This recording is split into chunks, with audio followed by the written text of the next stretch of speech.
My stepmom secretly spiked my drink, but I swapped glasses with her son 3 minutes later. I walked into the kitchen Sunday morning, the smell of fresh brewed coffee and cinnamon rolls filling the apartment. My father stood at the counter, arranging pastries on his favorite ceramic platter, trying so hard to make everything feel normal. But normal had died the day he married Victoria 2 years ago. Sophia. Perfect timing, Dad said, his voice carrying that hopeful brightness I'd grown to recognize. His warm brown face lit up when he saw me. Victoria made her special coffee blend. Victoria looked up from her laptop at the kitchen island, offering one of her calculated smiles. The kind corporate executive's perfect in boardrooms. Her rich, dark skin glowed flawlessly under the recessed lighting, her natural coils pulled back into an elegant bun. Good morning, Sophia. Big day for you tomorrow, isn't it? Your gallery exhibition opening? Her tone was pleasant enough, but something underneath it felt sharp, like a blade hidden in velvet. Yeah, I replied, sliding into a chair, tucking my own dark curls behind my ear. Been working toward this for 3 years. Across from me sat Victoria's son, Tyler, scrolling through his phone with the same detached expression he always wore. 24, unemployed, still living off his mother's money while my art career, the one I'd built from nothing, was finally taking off. His deep brown complexion caught the morning light as he yawned, his fade haircut freshly lined up but his eyes tired and disinterested. Coffee? Victoria asked, her dark fingers already pouring from the French press into 2 identical navy blue mugs. Sure. Thanks. She set one in front of me with manicured nails painted burgundy, then placed the other near Tyler's elbow. My stepbrother didn't even look up from his screen. Dad settled into his seat with tea, his dark brown skin crinkling warmly around his eyes as he smiled. I'm so proud of you, sweetheart. Having your work featured at the Riverside Gallery is incredible. My baby girl. A real artist. It really is quite an achievement, Victoria added, her dark brown eyes lingering on me just a moment too long. Especially for someone so young. Must make others feel inadequate by comparison. The words hung there, wrapped in politeness but dripping with something darker. Tyler finally glanced up, his expression sullen. His dark skin seemed to flush slightly with irritation. Mom keeps saying I should find my passion. Guess some people just have it easier. I bit back my response. Tyler had every advantage: connections, funding, no student loans crushing him. He just lacked the drive to use any of it. Hard work isn't easy, I said simply, my brown fingers reaching for the sugar bowl. Victoria turned back to her laptop, but not before I caught something in her expression. A tightness around her full lips.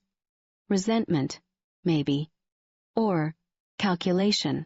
That's when I saw it. As she adjusted her position, her dark hand moved to her pocket. A small, deliberate motion.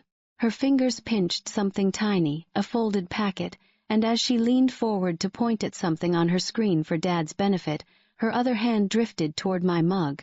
Time seemed to crystallize. The packet. A subtle tip.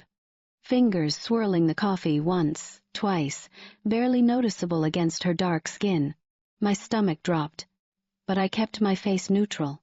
She straightened up, her brown hand tucking a strand of hair behind her ear, looking completely composed, like she'd done nothing more than adjust my cup. But I'd seen everything. Tyler. Honey, she said smoothly, her dark brown fingers drumming against the laptop. Did you remember to RSVP to the Henderson dinner party? Tyler groaned, his face creasing with annoyance. Mom, I told you I'm not going to another one of your networking things. It's important for your future, she pressed, frustration creeping into her voice. You can't just waste your life on that phone. Whatever, he muttered, his dark eyes rolling. While they bickered, I made my move. My hand sharing my father's same warm brown tone reached for my mug. But instead of lifting it, I casually slid it to the right, while pulling Tyler's toward me. A seamless exchange, hidden beneath the distraction of their argument. Victoria's eyes, dark and alert beneath her perfectly shaped brows, flickered toward me for just a second. I saw the moment she registered what might have happened, but she couldn't be sure, not without exposing herself. Dad sipped his tea, completely oblivious, his kind brown face relaxed as he scrolled through his phone. "Sophia, did you see the article about emerging artists? They mentioned you." "Really?" I asked, keeping my voice light while my heart hammered in my chest. I lifted Tyler's mug to my lips, pretending to take a small sip without actually drinking. Victoria's jaw tightened almost imperceptibly, her dark eyes darting between the two mugs now switched on the table. Tyler reached for what was now my original mug, the poisoned one, and took a long gulp. "This is good, Mom," he mumbled absently, still staring at his phone, his dark thumb scrolling endlessly. Victoria's dark hand shot out instinctively. "Tyler, wait!" But it was too late. He'd already swallowed. Her face, beautiful with its high cheekbones and smooth, dark brown skin, drained of its confidence. Panic flashed across her features before she could mask it. "Wait, what?" Tyler asked, finally looking up at her with confusion in his deep brown eyes. "Nothing. You should slow down. You'll burn your tongue," she stammered, her voice thin and strained. Dad glanced between them, his dark brow furrowing. "Everything all right, Victoria?" "Of course, darling," she said quickly, but her hands were trembling as she reached for her own coffee cup. Just concerned about Tyler drinking too fast. I watched her carefully, my heart pounding but my expression calm. I took another fake sip from Tyler's clean mug, maintaining the illusion. 3 minutes passed. Tyler kept scrolling, kept drinking. Then his hand went to his forehead. "Ah," he muttered, setting his phone down. "I feel weird." Victoria stood up so fast her chair scraped against the floor, the sound harsh in the quiet kitchen. "Weird how?" "Dizzy. Like the room's spinning a little." Tyler pressed his palms against his temples, his dark eyes squinting. "And my stomach feels off." Dad was on his feet immediately, concern etched across his brown face. "Tyler? Son, what's wrong?" "I don't know," Tyler said, his voice wavering. "Everything feels off, like I'm floating or something." Victoria's breathing quickened, her chest rising and falling rapidly beneath her silk blouse. She stared at her son with pure horror in her dark eyes, her carefully maintained composure crumbling. "Victoria," I said quietly, deliberately setting down my mug, "is there something you want to tell us?" Her gaze snapped to mine. Dark eyes meeting dark eyes. A silent war passed between us, accusation and guilt, knowledge and fear. She knew that I knew. "I don't know what you're implying," she said, but her voice cracked slightly. Dad moved to Tyler's side, placing a steadying brown hand on his shoulder. "Victoria, if you know something, you need to say it. Now." Tyler's head lolled slightly, his dark skin taking on an ashen undertone. "Mom? What's happening to me?" The question broke something in her. Her hand flew to her mouth, and I saw the exact moment the weight of what she'd done crashed down on her.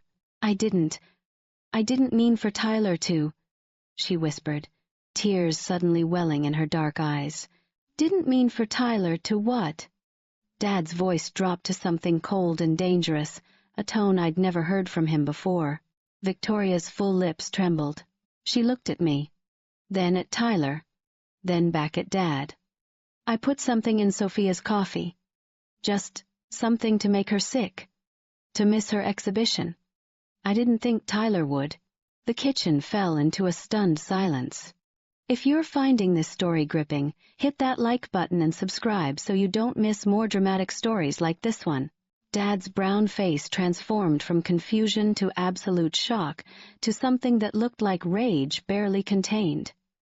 "You did what?"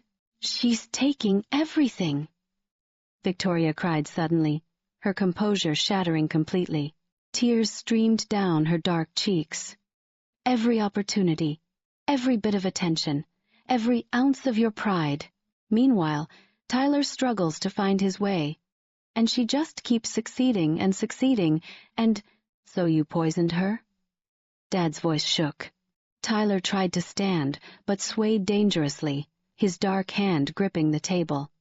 Mom, you tried to hurt Sophia? Not hurt, Victoria insisted desperately, her dark brown skin glistening with sweat now. Just slow her down. Make her miss one day. Give Tyler a chance to breathe without being compared to her constantly. I felt my hands trembling now, the reality of what had almost happened hitting me. You drugged me. In my own father's home. I'm Tyler's mother, Victoria said, tears streaming down her beautiful dark face. I'm supposed to protect him, to give him opportunities. But you're always in the way, always shining brighter, and I just wanted. You wanted what? Dad demanded, his dark eyes blazing. To harm my daughter? To make her sick so your son could feel better about himself? Tyler pushed himself to his feet unsteadily, his dark face a mixture of betrayal and disbelief. I never asked you to do this. I never wanted you to hurt anyone for me. You don't understand, Victoria pleaded, reaching for him with trembling dark hands. You come home upset, talking about how Sophia's doing this and that, how Dad brags about her, how everyone asks about her achievements. I'm your mother. I couldn't just sit there and watch you suffer. That's my problem to deal with, Tyler said, his voice weak but firm. Not yours, and definitely not a reason to poison someone. It wasn't poison, Victoria insisted, but the words sounded hollow even to her. Just something mild, something to make her dizzy and nauseous for a day. Dad's brown face was stone. And now your son is suffering those effects instead. Do you see what you've done? Victoria collapsed into her chair, her whole body shaking with sobs, her dark skin blotchy from crying. I didn't mean for this. I didn't mean for Tyler to get hurt. But you meant for me to, I said softly. And everyone turned to look at me. You meant for me to feel exactly what Tyler's feeling right now. You planned it. You executed it, and the only thing that went wrong was that your son paid the price instead of me. The truth of those words settled over the room like a heavy blanket. Dad moved toward the landline. I'm calling 911. Tyler needs to be checked out. And Victoria. Victoria, you need to understand how serious this is. Dan. Please, Victoria begged, standing up, her dark hands clasped together. Don't. We can handle this privately. I'll get help. I'll do whatever you want. Just please don't involve the authorities. You committed a crime, Dad said flatly, his dark eyes hard. Against my daughter. In my home. Tyler wobbled again, and I rushed to his other side, helping Dad steady him. Despite everything, despite the jealousy and the comparisons, he was still just a person who'd been hurt by his own mother's twisted love. We need to get him to a hospital, I said. Victoria's dark face crumpled. I'll drive. I'll take him. Let me take him. You're not going anywhere near him right now, Dad said firmly. Sophia, help me get Tyler to the car. As we guided Tyler toward the door, Victoria followed, frantically apologizing, explaining, justifying. But her words fell on deaf ears. The damage was done, and no amount of explanation could undo it. At the hospital, doctors confirmed that Tyler had ingested a mild sedative mixed with a substance meant to cause nausea and disorientation. Nothing life-threatening, but enough to be dangerous, especially if someone was driving or operating machinery. The doctor, a middle-aged black woman with kind eyes, looked gravely at us when she asked how this happened. Dad told them everything. Tyler, despite his weakened state, confirmed the story. He looked at his mother with something between love and disgust, a complicated tangle of emotions that would probably take years to sort through. I can't believe you did this, he said to Victoria, his voice hoarse, his dark eyes red-rimmed. For me? You almost poisoned someone for me? Victoria reached for his hand with her trembling, dark fingers. but he pulled away. "Tyler, please. I'm your mother." "Then act like one," he said quietly. "Mothers don't hurt people. They don't drug them. They don't put their own children in danger just to settle some twisted score." Those words seemed to hurt Victoria more than anything else. She sank into a waiting room chair, her perfect image completely destroyed, mascara running down her dark cheeks in ugly streaks. Dad stood with his arms crossed, his brown face set in stone. "I want you out of the house tonight. Pack your things and leave." "Dan, I'm not discussing this," he said coldly.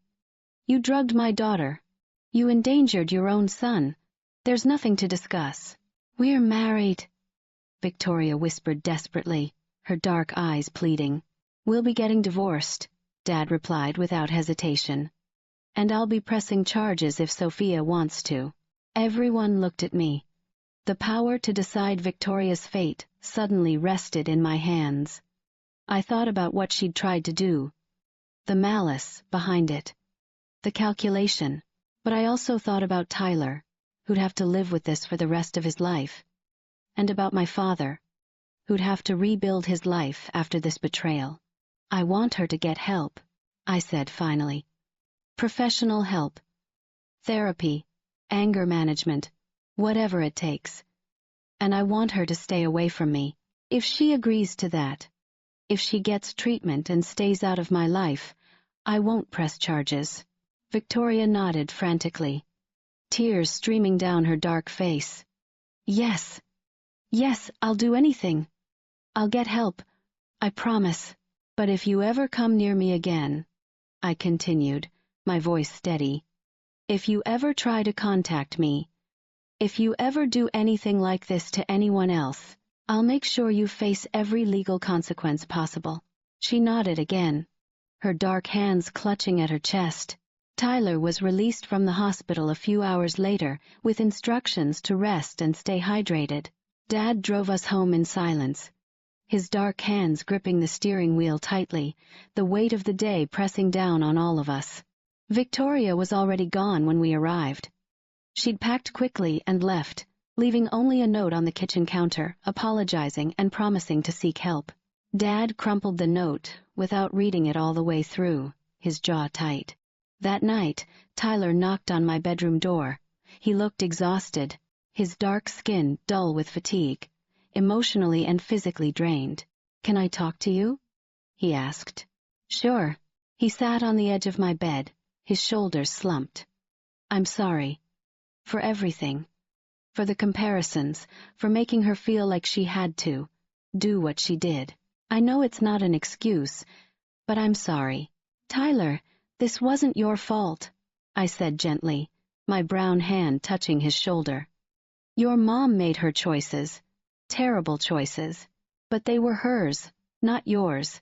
"I know," he said quietly, his dark eyes downcast, "but I also know I haven't been fair to you. I've been jealous, resentful. You've worked hard for everything you have, and I've just coasted and complained about it." "What are you going to do now?" I asked. He took a deep breath, his dark chest rising and falling. "Figure myself out, actually try for once, not because I'm competing with you, but because I need to respect myself. Today scared me, made me realize how toxic things had gotten." I nodded. "For what it's worth, I never wanted to be compared to you either. I just wanted to do my thing." "I know," he said. He stood up, pausing at the door. "Your exhibition tomorrow. I'll be there. If you want me to be." "I'd like that," I said honestly. He smiled a real smile, maybe the first genuine one I'd ever seen from him, and left. The next day, my gallery exhibition opened to a crowd of art lovers, critics, and supporters. My father stood proudly beside my pieces, his brown face beaming, telling anyone who would listen about his daughter, the artist. Tyler showed up too, dressed nicely in a crisp button-down that complemented his dark skin, and spent the evening genuinely engaging with my work. Victoria wasn't there. She'd checked herself into a treatment facility, according to the email she'd sent Dad. Whether she'd actually change remained to be seen. But as I stood there, surrounded by the fruits of my labor, the art I'd poured my soul into. I realized something important. Victoria had tried to dim my light out of fear and insecurity. She'd tried to steal my moment, my success, my health, but she'd failed.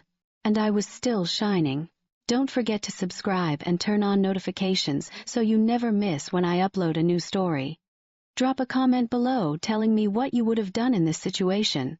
3 months later, Dad filed for divorce. Tyler moved into his own apartment and enrolled in community college, finally finding direction in graphic design. Victoria completed her program and sent a formal apology letter through her lawyer, requesting no contact as I'd demanded. Life moved forward. Scars remained, but we were healing, and every time I looked at a navy blue mug, I remembered the morning that changed everything. The morning I learned that sometimes the greatest victories come not from fighting back, but from staying calm, staying alert, and making one simple switch that reveals the truth for everyone to see. My art continued to thrive. I held 3 more exhibitions that year. Tyler and I developed an unexpected friendship, bonding over our shared experience and mutual determination to break free from toxic patterns. Dad started dating again, taking his time, being more careful about who he let into our lives. As for Victoria, I heard through Tyler that she was genuinely working on herself. Whether she'd ever fully understand the gravity of what she'd done, I couldn't say, but it wasn't my responsibility to find out. I'd given her a chance to redeem herself without legal consequences. What she did with that chance was up to her. The most important thing I learned from that Sunday morning? Trust your instincts. When something feels wrong, it probably is. And sometimes the most powerful thing you can do is stay calm, observe carefully, and let the truth reveal itself. Because in the end, the truth always comes out. And those who try to poison others often end up poisoning themselves. Thank you for listening to my story. Remember, if you ever find yourself in a dangerous situation, prioritize your safety and don't hesitate to reach out for help. No achievement is worth risking your life for, but also never let anyone dim your light out of their own insecurity. Stay safe, stay strong, and keep shining.